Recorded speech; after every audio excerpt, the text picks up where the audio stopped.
Собраниските комисии ќе могу испратат извештајот на претседателот на собранието Талат Џафери. Граѓанската иницијатива учебници и настава мора да има го помина првиот филтер. Референдумот е предложен со 100 потписи, а иницијативата дополнително треба да се потврди со 10.000 потписи, пошто надлежните органи треба да распишат референдум. Предлагачот Драгана Спасевска упати апел до министерката за образование Мила Царовска да го повлече предлог законот за учебници и да се откаже од нивна дигитализација. Ние сакаме реформи по мерка на ученикот. Ние сакаме реформи по мерка на нашето општество и да ги погледнеме реалните наши гледишта во однос на тоа во какви услови учат нашите ученици и какви училишта имаме, пред се да ги погледнеме реалните проблеми, а потоа да одиме кон она што министерката предлага, да одиме да се вивнеме во облаци да носиме целосна дигитализација.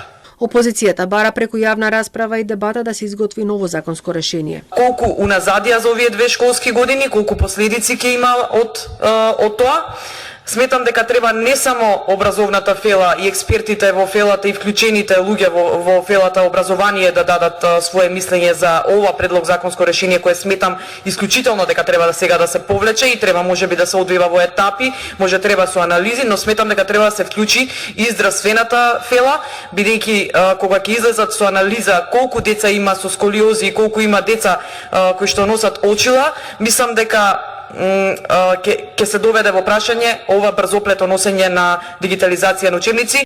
Според предлог законот за учебници и наставни материјали во основното и средно образование од учебната 2021-2022 година ќе бидат воведени дигитални учебници, најпрво во 4-то одделение, а во наредните години и во повисоките одделенија како и во средното образование.